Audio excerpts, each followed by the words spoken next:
Morning students, how are you? I hope you all are fine. Today we will discuss about the chapter number 4 of History class 7th.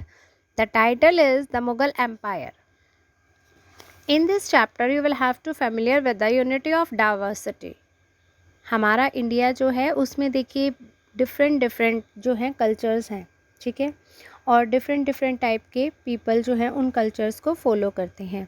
तो इस chapter में students आपने क्या देखना है कि जो मुग़ल एम्पायर था वो किस तरीके से डेवलप हुआ, मुग़ल एम्पायर का क्या रोल था और कितना एरिया उन लोगों ने अपने अंडर में लिया, कितना एरिया एक्सपेंड किया। तो इसमें देखिए जो मुग़ल एम्पायर है उन्होंने दिल्ली से लेकर के आगरा तक का जितना भी एरिया था उसको एक्सपेंड किया।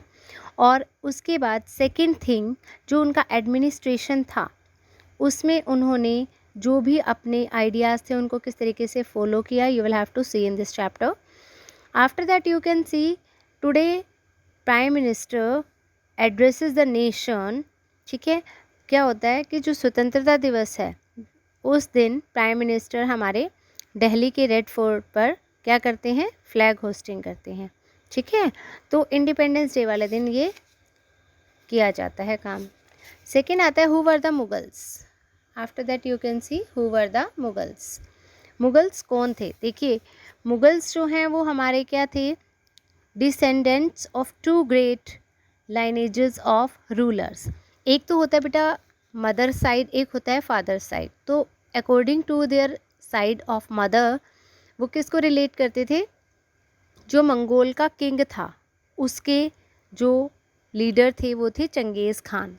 ठीक है, तो चंगेज़ खान जो है वो उनकी कहाँ से थे, मंगोल ट्राइब से थे, और जो कि कहाँ से, चाइना एंड सेंट्रल एशिया से वो बिलोंग करते थे।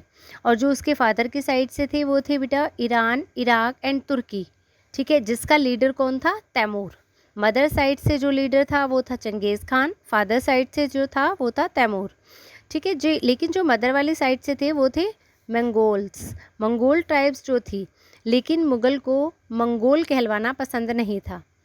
ठीक है, क्यों नहीं था, उसके पीछे एक रीज़न था, क्योंकि मुग़ल जो है वो मंगोल इसलिए नहीं कहलवाना चाहते थे क्योंकि बहुत सारे लोगों की जान चली गई थी, ऐसा रिलेशन उनके साथ में था। ठीक है, in this chapter you also have to see कि मुगल्स जो हैं वो तैमूर कहलवाना अपने आप को प्राउड फील करने वाली बात होती थी। और उसके बाद इन्होंने क्या किया, जो महान इनके एंसेस्टर्स थे, कॉम्पिटिटर्स थे, उन्होंने दिल्ली पर सबसे पहले अपना जो है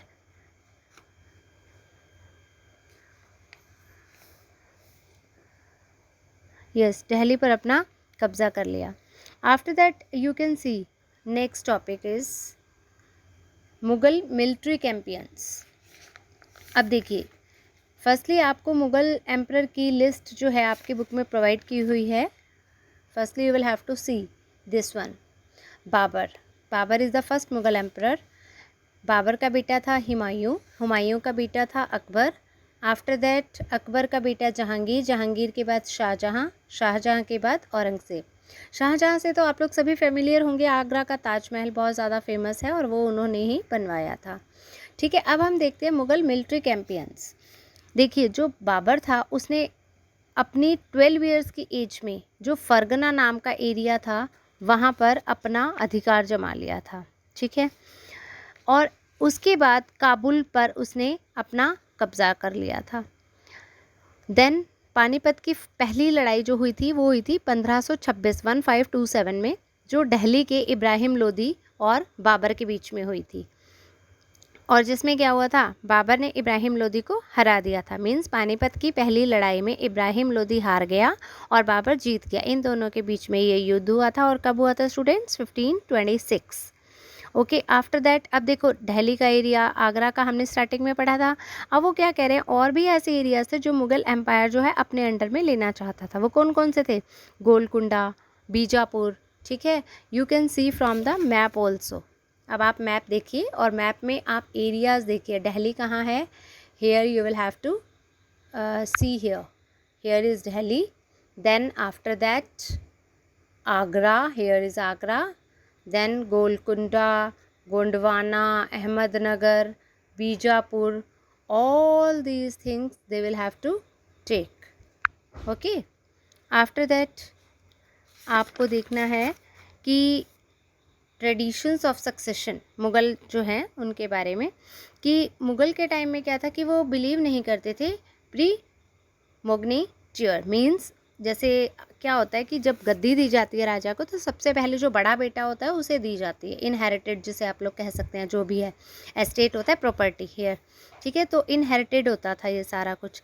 लेकिन उसमें क्या था, मुग़ल और जो तैमूर जो ट्राइब्स थे वो क्या करते थे, वो किसको लेते थे, वो इस चीज़ को नहीं मानते थे। वो किस चीज़ को फॉलो करते थे, कोपार सेनेटरी, ये देखिए सी हियर दिस वन, इस चीज़ को फॉलो करते थे, इस इनहेरिटेंस को फॉलो करते थे। इसका मतलब क्या होता है, इसका मतलब ये है कि जो भी प्रॉपर्टी आपके पास है वो आपके सारे बेटों में डिवाइड इक्वली कर दी जाएगी, ठीक है। तो वो इस चीज़ पर बिलीव करते थे, ना कि वो इस चीज़ पर बिलीव करते थे कि बड़ा बेटा राजगद्दी पर बैठेगा।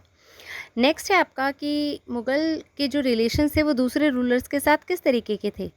जो मुग़ल्स थे वो क्या करते थे, कैंपियंस करते थे, ठीक है। और उसके बाद सेकेंड थिंग वो क्या था कि मुग़ल्स का जो मेन टारगेट था वो क्या था कि जितना ज़्यादा वो एरिया ले लेंगे अपने अंडर में तो वो ज़्यादा पावरफुल हो जाएंगे, ठीक है। और उसके बाद मुग़ल एम्पायर में जितने भी नेक्स्ट रूलर्स थे वो अपनी बेटियों की शादी कर देते थे, और उससे क्या होता था, मुग़ल एम्पायर के जो रिलेशन है वो उनके साथ बेटर हो जाते थे। सेकंड क्या है, जो लोग उनके अगेंस्ट में होते थे, जो मुग़ल एम्पायर के अगेंस्ट में होते थे, वो क्या करते थे, उनका विरोध करते थे। अब सिसोदिया एक एग्जाम्पल है, यू कैन सी हियर, ये देखिए students, here you can see Sisodia, and the another example is you can take from here, वो है आपका नाम Shivaji. After that Aurangzeb also, you can C here is Shivaji, ठीक है। अब देखो जो सिसोदिया हैं वो मुग़ल्स के अगेंस्ट में थे, तो जब वो हार गए थे सिसोदिया, जब अगेंस्ट में थे तो उन्होंने वॉर करी, दोनों आपस में वॉर करने लगे। तो लास्ट में क्या हुआ कि जब वो हार गए सिसोदिया राजपूत, तो मुग़लों ने क्या किया, मुग़ल एम्पायर वालों ने इनको अच्छे से रिस्पेक्ट दी, ठीक है। आफ्टर द डिफीटिंग, मतलब पराजित होने के बाद भी, डिफीट होने के बाद भी इनको अपमान नहीं किया, इनका क्या किया, रिस्पेक्ट की इनकी। और उसके बाद ऐसे ही शिवाजी जो थे वो भी मुग़ल एम्पायर को जो है एक्सेप्ट करने आए, तो औरंगज़ेब ने क्या किया, उनकी रिस्पेक्ट नहीं की, तो उससे क्या हो गया कि वो उनके अगेंस्ट में हो गए। Okay, after that you can see mansabdar and jagirdar. अब देखिए मनसबदार और जागीरदार, यू कैन सी हियर, जो एम्पायर था मुग़ल्स का वो उन्हें एक्सपेंड करना चाहते थे, और जितने भी वहाँ पर सरदार थे, तुर्की लोग थे, छोटे छोटे जितने भी एरियाज़ में छोटे छोटे स्मॉल ग्रुप्स थे, वो क्या चाहते थे, जितने भी मुस्लिम हैं, अफ़गानीज़ हैं, राजपूत हैं, मराठाज़ हैं, उन सबको अपने में मिलाना चाहते थे। और जो भी लोग, ठीक है, जिन्होंने मुग़ल सर्विस को ज्वाइन किया हुआ था उन्हें हम क्या कहते हैं, मनसबदार्स। देन मनसबदार जो हैं उनमें क्या क्या इन्वॉल्वमेंट होता था, देखो मनसब का मीनिंग एक्चुअली क्या होता है कि जो रिलेट करता है गवर्नमेंट पोस्ट से। देखिए आपने सुना होगा प्राइवेट जॉब, गवर्नमेंट जॉब, तो जो गवर्नमेंट जॉब पर रहते थे उन्हें हम मनसबदार कह सकते हैं। ओके, और जो गवर्नमेंट जॉब में थे उनके लिए 3 चीज़ें मैटर करती थी। वो 3 चीज़ें क्या थी students, the first is you can see here rank, second is salary, and the third is military responsibilities. मतलब कि गवर्नमेंट पोस्ट हमारी 3 चीज़ों पर डिपेंड करती थी, और उसके बाद जितने भी उन्हें वो रखने पड़ते थे, कैवेलरी मैन। कैवेलरी मैन क्या होता है, घुड़सवार, जो घोड़े पर सवारी करते हैं, ठीक है, उनको हम कहते हैं। और मनसबदार जितने भी थे वो क्या करते थे, साथ में चेकिंग भी करते थे कि प्रॉपरली काम हो रहा है नहीं हो रहा है, रिवेन्यूज़ आ रहे हैं नहीं आ रहे हैं, सैलरी कैसी है। और रजिस्ट्रेशन होता था यहाँ पर, किसका रजिस्ट्रेशन होता था, मिनिस्टर्स। जो किसके मिनिस्टर्स थे, जो हमारी सोल्जर्स थे, सैनिक थे, उनका रजिस्ट्रेशन होता था। उसके बाद जो हमारी लैंड थी, ठीक है, उसका रिवेन्यू कितना आ रहा है, वो सारा डिटेल भी मनसबदार्स के पास होता था। उसके बाद क्या था कि अकबर के टाइम में और औरंगज़ेब के टाइम में क्या क्या सिचुएशन थी। अकबर ने बहुत अच्छे से हर एक चीज़ को संभाला, और स्पेशली वो रिलीजन के ऊपर बेस्ड था। वो जो है बुद्ध की, महात्मा बुद्ध से आप सभी परिचित होंगे, फेमिलियर होंगे। तो महात्मा बुद्ध की जितनी भी धर्म की चीज़ें थी वो सारी किसने फॉलो करी, अकबर ने। लेकिन औरंगज़ेब ने क्या किया, सभी लग्जरी थिंग्स को यूज़ किया, रिवेन्यू सारा का सारा खर्च कर दिया, ठीक है। जिससे क्या हो गया कि मनसबदार जो थे वहाँ की, उनकी जो वो थी नंबरिंग थी वो बहुत ज़्यादा बढ़ गए और जागीर उन्हें मिलती नहीं थी। तो क्या होता था, वेटिंग में सारा काम चलने लगा था। तो उससे क्या होता था, जितना भी रेवेन्यू था वो खर्च होता चला जा रहा था और लास्ट में क्या हुआ, उनका सारा रेवेन्यू खर्च हो गया। After that you can see here zabt and zamindar. देखिए मुग़लों की जो आप लोग कह सकते हैं इनकम थी, ठीक है, वो कहाँ से मिलते थी, फार्मर से। मुग़ल की जो इम्पल थी, जो टैक्स वो क्या करते थे, पीजेंट मीन्स जो फार्मर्स थे उनकी जितनी प्रोडक्शन होती थी वहाँ से वो उनका टैक्स लेते थे, प्रोडक्शन पर जितना भी होता था, ठीक है, वो टैक्स लेते थे। और अकबर के टाइम में क्या था, जो रिवेन्यू मिनिस्टर थे वो कौन थे, टोडरमल, ठीक है। It is important for the internal also. और उसके बाद देखिए जो रिवेन्यू मिलता था उन लोगों को, उसको हम कहते थे ज़ब्त।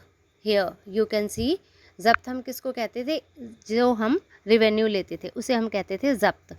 Okay students, then you can see, और उसके बाद आप देख सकते हैं गुजरात और बंगाल, इन एरियाज़ में जो ये सारा सिस्टम है वो नहीं हो पा रहा था प्रॉपरली, ठीक है, क्योंकि वहाँ के जो ज़मींदार थे, ठीक है, वो क्या थे, बहुत ही ज़्यादा पावरफुल थे। और वहाँ पर क्या होता था, एक्सप्लॉयटेशन, और एक्सप्लॉयटेशन से क्या हो जाता था, वो अगेंस्ट हो सकते थे उनके कभी भी, ठीक है ना। जिसका भी आप एक्सप्लॉयटेशन करोगे तो वो आपके कभी ना कभी अगेंस्ट में खड़ा हो जाएगा। After that you can C Akbarnama and आईन अकबरी, ठीक है। जो हमारा हिस्ट्री है वो हमारी 3 कैटेगरीज में डिवाइड हो चुका था, ठीक है, 3 वॉल्यूम हिस्ट्री आप इसे कह सकते हैं।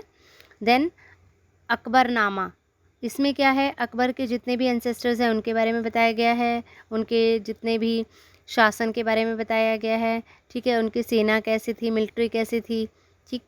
अनदर दूसरा क्या है, अकबर की जो पॉलिसीज़ थी, अकबर ने क्या चीज़ फॉलो किया। देखिए अकबरनामा जो है वो आईन अकबरी में मिलता है। अबुल फ़ज़ल ने एक बुक लिखी जिसका नाम था अकबरनामा, और उसमें आईन अकबरी में भी ये सब मिलता है। उसमें क्या होता था, ये बताया गया था कि जितना भी एम्पायर है वो कितने कितने एरियाज़ में डिवाइड हो रखा है, और जिन्हें क्या कहते थे, एरिया जो डिवाइड होता था उसे हम क्या कहते थे, सूबा, और जो उसे संभालता था उसे हम कहते थे सूबेदार, और जो फाइनेंस संभालता था उसे हम कहते थे दीवान। Is it clear students. After that जो बहुत बड़ी मिलिट्रीज़ वगैरह को चलाते थे, हेयर यू कैन सी, ठीक है, कमांड देते थे, वो सारा क्या करते थे, बहुत सारा रेवेन्यू भी खर्च कर देते थे। आफ्टर दैट फतेहपुर सीकरी में जब अकबर थे तो उन्होंने उलेमा और जो भी उनके पादरी थे, ब्राह्मण्स थे, ठीक है, उन्होंने क्या किया, धर्म के, मैंने आपको पहले भी बताया कि जो अकबर था वो बहुत ज़्यादा महात्मा बुद्ध की प्रीचिंग्स को, सरमन्स को, उपदेशों को बहुत ज़्यादा माना करता था, ठीक है। और अकबर ने अपने टाइम में बहुत सारा खून खराबा देखा था, जिससे उसके माइंड में एक ऐसा हो गया था, सुलह ए कुल मीन्स हर जगह शांति ही शांति हो। He wants to take mental peace, ठीक है। और वो ये चाहता था कि हर जगह जो है डोगमास हो, means they were often by gods, हर जगह शांति ही शांति हो, ठीक है। और नेक्स्ट आपका आता है बेटा कि जो है अकबर ने किस चीज़ को फॉलो किया, उसके बाद जहांगीर ने क्या फॉलो किया, देन ये सारा मुग़ल एम्पायर आप इसमें देखेंगे, ठीक है। फिर उसके बाद आता है आपका last topic is, here you can see the Mughal empire in the 17th century and after. यहाँ देखिए कि जितने भी मनसबदार थे वो अपनी इनकम का बहुत बड़ा पार्ट जो है वो किस पर खर्च करते थे, थिंग्स पर। और इससे क्या होता था, जितने भी पीजेंट्स थे उनको फ़ायदा हो जाता था, जितने भी उनकी फसल थी और थिंग्स थी वो सारी यूज़ हो जाती थी, ठीक है। उससे क्या होता था, किसान जो है वो अपना पेट भर लेते थे, जो बहुत गरीब लोग थे, ठीक है, और बाकी जो हैं वो अपनी सेविंग कर लेते थे। और हमारी जो इकॉनमी है वो किससे चलती है, जो हमारे पीजेंट्स हैं, जो रिच पीजेंट्स हैं, जो बिजनेसमैन हैं, ठीक है। उसके बाद हमारा आता है कि हैदराबाद और अवध जैसे एरियाज़ पर इन्होंने अपना भी कंट्रोल करना स्टार्ट कर दिया। सबसे पहले उन्होंने दिल्ली और आगरा को सेंटर बनाया था। आफ्टर दैट दे जो है उन्होंने अपना एरिया एक्सपेंड और करना कहाँ से स्टार्ट किया, हैदराबाद और अवध। धीरे धीरे उन्होंने क्या किया, और ज़्यादा एक्सपेंड करना अपने एरियाज़ को स्टार्ट कर दिया। Okay, thanks for watching students, the chapter is completed now.